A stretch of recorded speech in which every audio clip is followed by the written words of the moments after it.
Salut salut, bienvenue pour une nouvelle vidéo. Je pense que vous avez dû voir beaucoup de pales pour ce challenge sur YouTube et sur les réseaux ces derniers jours. La mienne arrive un petit peu après la bataille, mais écoutez, dans mon planning de vidéos, c'est tombé comme ça, donc ce sera aujourd'hui. Pour moi, le mois de la fantaisie a commencé déjà, puisqu'il se déroule du 1er au 31 mai. Évidemment, au moment où je tourne la vidéo, le challenge n'a pas encore commencé, mais au moment où elle sort, il a déjà commencé. Bref, je vous mettrai la vidéo présentation de Piketty en barre d'infos, puisque c'est Stéphanie de la chaîne Piketty Booking qui organise ce challenge chaque année depuis maintenant 5 ans. Elle n'a pas dit depuis combien de temps, mais ouais, 4-5 ans, je dirais, un truc comme ça, peut-être même plus. Je sais plus, bref, en tout cas, je l'ai dit en vlog, c'est un challenge que j'adore et que j'attendais avec impatience. Et cette année, elle s'est clairement éclatée à faire le challenge. Elle a changé la manière de faire. Normalement, la plupart des gens qui organisent des challenges, c'est le cas de Gimose, c'est le cas de Laure de l'Enluminé pour le challenge pour le Cold Winter Challenge. C'était aussi le cas pour le Shiny Spring Challenge du printemps. Bref, en gros, on a juste des menus et des catégories avec des mots-clés pour mettre des livres dans les catégories et tout. Là, elle a détourné le menu puisque elle a décidé d'ouvrir un restaurant éphémère ouvert du 1er au 31 mai. Et donc le challenge est construit comme un menu de restaurant. C'est un menu de challenge, mais c'est un menu de restaurant. Je trouve ça hyper cool dans sa vidéo où elle encourage les gens qui vont faire des pales à se mettre en scène et tout. Je vous avoue que je l'ai pas fait. Et voilà, je vais faire une vidéo classique pour deux raisons. Premièrement, parce que j'avais un peu la flemme et j'avais pas d'idée. Ouais, c'est une seule et même raison, c'est un micmac des deux, franchement, voilà. Et aussi et surtout parce que si je faisais un truc en rapport avec la cuisine, du coup, c'était dans ma cuisine, et ma cuisine est là-bas, et elle est extrêmement sombre, vraiment, et en plus, là, pour ce début de printemps merveilleux, fantastique, il pleut, en tout cas chez moi, et donc, plus il pleut, plus c'est nuageux, et plus là-bas au fond, c'est sombre. C'est assez logique, mais du coup ouais, c'était pas possible. Et puis j'avais pas d'idée en fait. Voilà, et encore une fois, à l'heure où moi je tourne cette vidéo, j'ai pas vu des gens faire leurs vidéos qui auraient pu m'inspirer ou me donner envie, tu vois. Donc je me suis dit, je vais juste faire une vidéo classique, ça suffira. J'étais assez excitée comme ça de juste préparer ma palle. Moi personnellement, ça me suffit, j'ai pas besoin de me rajouter des challenges en termes de tournage de vidéos et de mise en scène. Si c'est ce que vous attendiez et que vous espériez, je suis désolée. Probablement que d'autres l'ont fait et quoi qu'il arrive, Piketty Booking l'a fait et sa vidéo est juste géniale. Bref, du coup, il y a un menu, donc 4 entrées, 4 plats et 4 desserts. C'est assez drôle parce que ces dernières semaines sur ma chaîne en vlog, j'ai parlé de mon rapport à la nourriture, on va dire ça comme ça, et il est pas vraiment... je n'aime pas particulièrement manger. Voilà, c'est pas un truc, c'est pas une activité que j'adore faire, tu vois, c'est pas... Je mange parce qu'il faut manger, et encore. Mais là, j'adore. Vraiment, ce menu-là et ce restaurant-là, je vais en bouffer littéralement tout le mois. Comme d'habitude, t'es pas obligé de mettre un livre pour chaque entrée, un livre pour chaque plat, un livre pour chaque dessert. Tu peux choisir que les entrées, que les plats, que les desserts, une entrée, un plat, un dessert, deux entrées, enfin ce que tu veux, tu vois. Mais moi, comme d'hab, je mets un livre dans chaque catégorie disponible, créée par le créateur ou la créatrice du challenge. Donc là, ça fait 12 bouquins. Et en fait, comme toujours, hein, je suis extrêmement optimiste et je me dis que c'est possible. Voilà. Bon, peut-être qu'il y en a plusieurs que je lirai pas au final, comme ça a été le cas pour le Shiny Spring Challenge, mais j'ai assez bien géré. Il y a des livres très courts, bon, il y a des livres très gros, j'en vois un là, le truc est énorme, mais je me dis que ça peut le faire. Bref, je vais commencer parce que sinon cette vidéo va durer 45 minutes. Comme d'habitude, j'ai mon ordinateur là-bas parce que j'ai tout écrit dessus, j'ai pas encore fait mon carnet. Peut-être que vous le verrez en vlog vendredi parce que je vais le faire dans la semaine. Mais bref, voilà, j'ai l'ordinateur là-bas avec toutes les catégories, tous les trucs. J'attrape le premier livre et on y va. Donc la première entrée, c'est les petites douceurs surprises du chef. Et donc là, il faut une lecture réconfortante ou une lecture rapide. Du coup, j'ai mis un tout petit bouquin qui était dans ma prépale du mois de la fantaisie pour ceux qui avaient suivi, et qui est l'Académie des Dragons, le tome de Kara et Voleuse d'argent de Alastair Chisholm, j'ai adoré le tome 1. J'ai même hésité à rajouter le tome 3, mais je me suis dit Audrey, 12 livres en un mois, ça va déjà faire beaucoup, essaye d'éviter de te compliquer la vie, tu vois. Donc voilà, j'ai mis que le tome 2, il est tout petit, franchement il va se lire hyper vite. Voilà, il fait 120 pages. Franchement, un truc qui fait 120 pages, c'est écrit énorme, enfin c'est de la jeunesse quoi, c'est écrit très très gros, il y a des marges et tout, enfin ça devrait aller. Et il va pour les deux, bah, c'est un truc que je vais lire très très vite c'est sûr. Et avec des dragons, pour moi c'est réconfortant, et puis c'est de la jeunesse, donc voilà. La deuxième entrée c'est l'assiette, les insectes sont nos amis, et donc là il faut un livre avec des animaux, ou qui parle de peur, qui parle de défis. Et celui-là, il n'était pas prévu dans ma prépa, tout simplement parce que je ne l'avais pas acheté à ce moment-là. Mais je vous l'ai montré dans le book haul. Et il était impossible que je ne le mette pas. Donc j'ai mis Bruxelles de Éléonore de Villebois. Et maintenant, j'arrive plus à penser à autre chose que la ville quand je dis le titre. C'est une catastrophe. Mais en gros, on suit des oiseaux. Le Parlement des oiseaux décide de tirer au clair ces disparitions mystérieuses. Parce qu'il y a des œufs d'oiseaux qui disparaissent. Voilà, et on est avec une corneille, un pigeon, un rouge-gorge, enfin, niveau animaux, franchement, on est pas mal. La troisième entrée, c'est Tartine de Lambas, et donc là, il faut des livres avec des elfes, des faées, des créatures fantastiques. Quand j'ai vu cette catégorie, je me suis dit, ah cool, je vais pas galérer avec les elfes, les faées, le petit peuple, tout ça, parce que c'est des choses que je lis pas. Elle a mis créatures fantastiques, donc dans créatures fantastiques, bah pour moi rentre la licorne, le dragon, enfin d'autres trucs qui n'ont rien à voir avec le petit peuple, tu vois.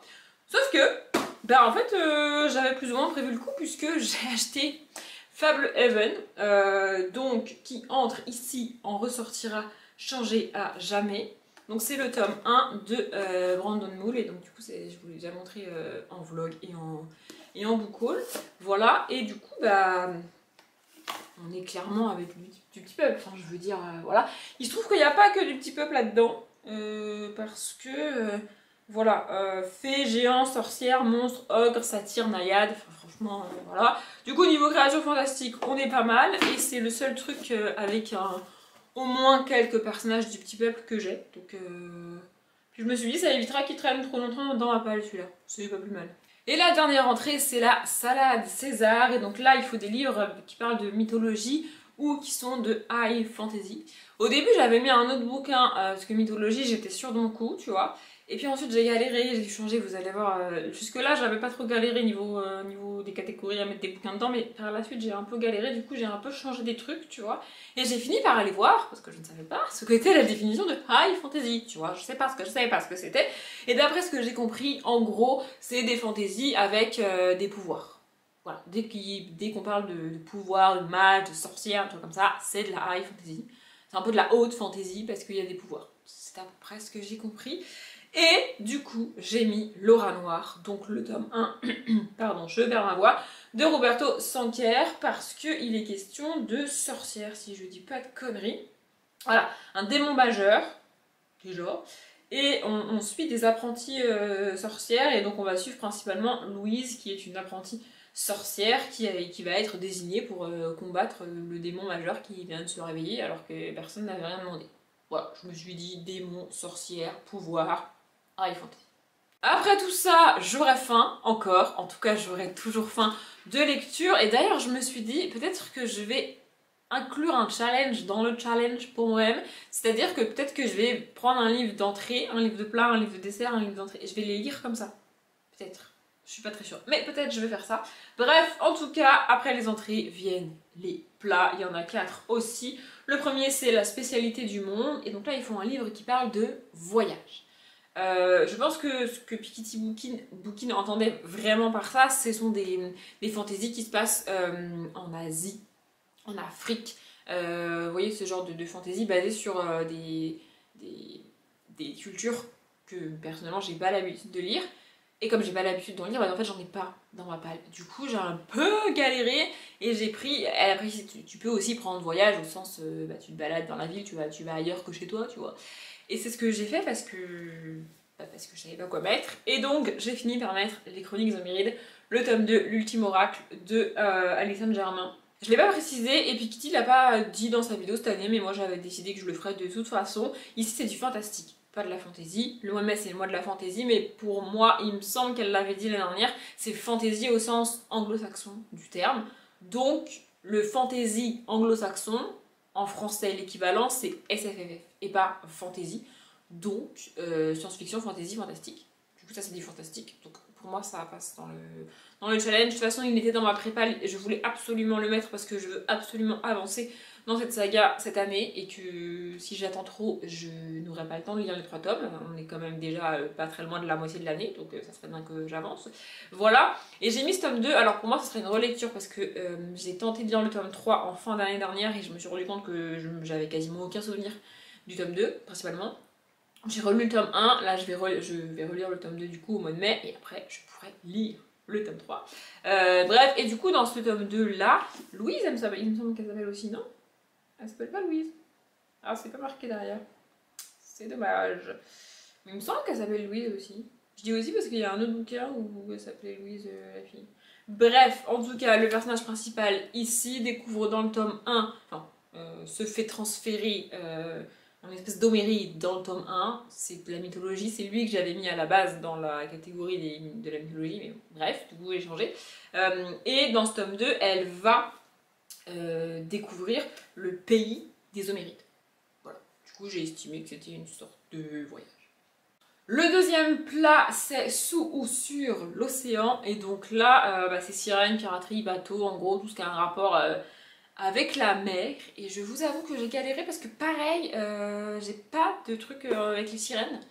Et j'ai pas de fantasy ou de fantastique, mais j'ai même pas de livre, je pense, dans ma palle qui parle de ça. J'ai quasiment rien en rapport avec la mer, mais en lisant le résumé, je me suis dit que celui-là, il était pas mal pour cette catégorie, puisque donc c'est Société protectrice des monstres, le tome 2, Sauvons les monstres de Matthew Morgan, David Sinben et Guy McDonald. C'est bien, j'ai fini par apprendre les prénoms des 3 auteurs, même s'ils ne sont pas écrits sur la couverture. Alors déjà, je pense que vous voyez sur la couverture, c'est un truc marin avec des tentacules et tout, là, je sais pas trop qu'est-ce que c'est. Et derrière, c'est marqué « Quand un monstre marin arrive ». Je me suis dit, parfait, franchement, truc de la mer, monstre marin, on est pas mal là, non? Le troisième plat, c'est « Il était une fois la gastronomie ». Et donc là, le mot-clé, c'est réécriture de contes, princesse, cuisine, château. Et contre toute attente, c'est la catégorie pour laquelle j'ai le plus galéré. Réécriture de compte, j'ai fait ma palle en long, en large et en travers, j'en ai rien qui se rapproche un tout petit peu, genre de loin, en fermant les yeux, en clignant un œil, ce que tu veux, j'ai rien qui se rapproche d'une réécriture de compte. Princesse Château, c'est pas vraiment un délire les princesses en fait, vraiment, j'en ai pas. Et cuisine, je n'ai pas trouvé, enfin genre j'ai vraiment galéré, jusqu'à ce que je trouve ça dans ma palle. Donc c'est la pâtisserie Bliss de Catherine Littlewood. La pâtisserie est une forme de cuisine. J'aurais préféré le caler dans les desserts, tu vois, ça aurait été un peu plus cohérent, mais bon, écoutez, j'ai pas d'autres trucs, j'ai pas d'autres bouquins pour cette catégorie, donc ça ira. C'est le tome 1, et derrière, je vois qu'il y a des tomes 2 et 3. Je sais pas si c'est une trilogie finie en 3 tomes. Oh, c'est une saga qui date, hein, comme d'habitude sur ma chaîne, je lis pas les nouveautés, je lis les trucs 1000 ans après qu'il soit sorti, et on va être dans une pâtisserie familiale avec a priori des enfants puisque c'est un jeunesse. La couverture est magnifique, vraiment, et j'avais pas mieux pour cette catégorie, donc ce sera ça, et puis c'est tout. Et le dernier plat, c'est l'assiette gargantua, et là, le seul truc qu'il faut mettre dedans, c'est un tome de saga. J'ai trouvé ça trop cool, elle a fait 2 catégories comme ça, où vraiment tu peux mettre ce que tu veux. Enfin, je veux dire, un tome de saga, c'est hyper large, hyper vaste, tu peux mettre ce que tu veux dedans, et c'est hyper cool. En fait, ça m'évite principalement de tricher. Vous voyez, les livres que j'arrive pas à mettre dans des catégories, que même en forçant, même en réfléchissant 45 minutes pour essayer de trouver une explication logique à mettre le bouquin dans la catégorie, tu vois, je le mets dans le tome de saga. Genre, c'est parfait. Et celui-là, il a un thème qui n'est pas présent dans les autres catégories et qui est un thème fantastique. Donc c'est le Collège Maléfique, le tome 4, la rébellion de Cassandra O'Donnell. Et le thème ici, c'est les esprits, les médiums, les fantômes, vous voyez ce genre de truc. Et il n'y a pas de catégorie, entre guillemets, prévue pour être ça. Du coup, vu que c'est un tome 4 et que j'ai très envie de le lire, je l'ai mis là. Et on en arrive enfin aux desserts qui sont mon plat préféré, en fait. Genre si tu me demandes un plat préféré vraiment dans plat de résistance, j'en ai pas. Par contre des desserts, j'adore les desserts. Vraiment j'adore les desserts, c'est comme ça. Voilà. Le premier c'est l'ice cream et donc là c'est Dark Fantasy enquête mystère. J'ai un peu galéré aussi pour cette catégorie. Et puis finalement je me suis décidée pour ça. Donc j'ai mis le pensionnat de Mademoiselle Géraldine, le tome 4, Artifice et Arbalète de Yael Kariger. Je voulais absolument le caler dans ce challenge-là, dans ce mois de mai. Et il y a toujours une petite enquête. Ici, on suit Sophronia. Je sais qu'elle a un nom, j'arrive jamais à le retenir. On suit Sophronia, donc on est dans du fantastique plutôt des années 1700-1800. Quelque part par là, tu vois. Et il y a toujours une petite enquête. Sophronia cherche toujours quelque chose. Et depuis le début du tome 1, il y a une grosse enquête qui a commencé et qui normalement va se conclure ici. Et puis il y a des petites enquêtes en parallèle. C'est un peu un mix de fantaisie et d'enquête, enfin de fantastique et d'enquête. Et je trouvais que ça collait plutôt bien à cette catégorie. Le deuxième dessert, c'est le Spacey Cake. Et donc là, les mots-clés, c'est amour, trahison, complot ou urban fantasy. J'ai principalement choisi le urban fantasy. Tu vois, urban fantasy, pour ceux qui ne savent pas, c'est juste une fantasy ou du fantastique qui se passe dans une ville.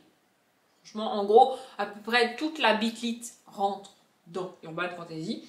C'est un peu de la bitlit que j'ai mis, mais pour le côté amour et trahison, voire complot, je pense qu'on n'est pas loin.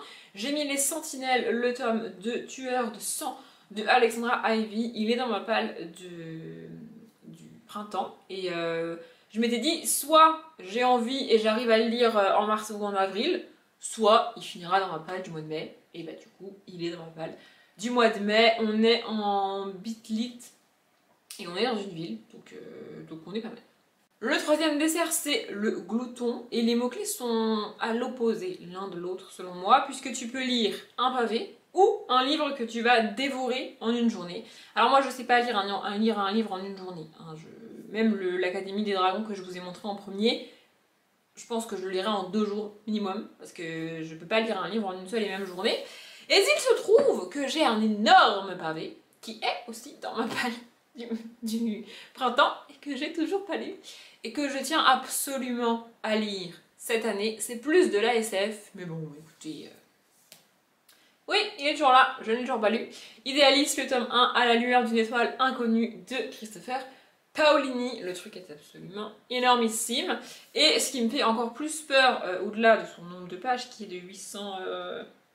quasiment 850, voilà, c'est que c'est un grand format, en fait. Et que les chapitres vont être, à mon avis, un petit peu longs. Ah non, ça va. Ça va, les chapitres ont l'air courts, mais les passations de chapitres... Ah, en fait, les chapitres sont divisés en sous-parties. Genre, vous voyez, là, il y a chapitre 8, 1, et si je tourne 2 pages, voilà, j'ai le 2 là, vous voyez. Du coup, ça donne des chapitres un petit peu plus allégés. Enfin, je sais pas, dans ma tête, ça va mieux. Bref, il faut absolument que je lise ce livre cette année, donc je vais le lire au mois de mai. Et le dernier dessert, c'est le café gourmand, et là, tu mets ce que tu veux. Genre vraiment, il n'y a pas de consigne, il n'y a pas de mots-clés, il n'y a rien, c'est ce que tu veux. Donc, après tous mes micmacs, mes bidules, mes changements de livre, parce que vraiment j'ai un peu galéré à mettre tous les livres dans les catégories, enfin les livres que je voulais mettre dans les catégories, tu vois. Il y en a un, je savais pas où le foutre. Voilà, je ne savais pas où le mettre. J'aurais pu inverser avec le collège maléfique, ça passait dans les deux. Puisque j'ai mis ici Witch and God, le tome 1, et là la promise de Liv Stone. En fait, je me suis dit qu'il fallait vraiment que je lise assez rapidement celui-là, parce que j'ai découvert il n'y a pas très longtemps que le plot ici est un truc avec lequel j'ai du mal. Vraiment. Ici, on est sur une espèce d'histoire de mariage un peu forcé. Voilà. Et c'est un plot avec lequel j'ai énormément de mal. C'est le cas dans The Book of Ivy, que j'ai pas du tout... J'arrive pas. Cette histoire de mariage forcé en fantasy fantastique, j'y arrive pas. Ça me bloque en fait. En fait, j'arrive pas à m'attacher aux personnages qui font ça, qui subissent ça. Et du coup, j'y arrive pas en fait. Donc, vu que je me suis rendu compte de ça il y a pas longtemps, je me suis dit que si je me lançais pas rapidement dans ce bouquin-là, eh bien ça risquait de... En fait, plus je vais attendre, et plus je vais me dire que c'est pas pour moi, et plus je vais me dire que j'y arriverai pas, et plus je vais me dire que je vais pas aimer, et moins je vais y arriver. Vous voyez ce que je veux dire? Donc, il fallait absolument que je le mette dans le mois de mai. Potentiellement, ça sera le premier dessert que je vais lire. Ou alors, ça sera Idéalis. Je sais pas. Je sais pas trop. J'ai réussi à tourner cette vidéo assez rapidement, je suis à la fois surprise et très contente. Voilà, si vous voulez participer au mois de la fantaisie, Pikitty a précisé que le restaurant Le Fantasia, qui est donc ouvert du 1er au 31 mai, est ouvert à absolument tout le monde, donc faites-vous plaisir. Moi, j'espère que je vais réussir à tout lire et j'ai très hâte de commencer ces bouquins. Vraiment, il y en a qui me font trop envie. Je pense que je sais déjà par quelle entrée je vais commencer. Bref, je m'arrête là. Comme d'habitude, je vous souhaite une bonne journée, un bon après-midi, un bon appétit ou une bonne nuit. Et je vous dis à bientôt.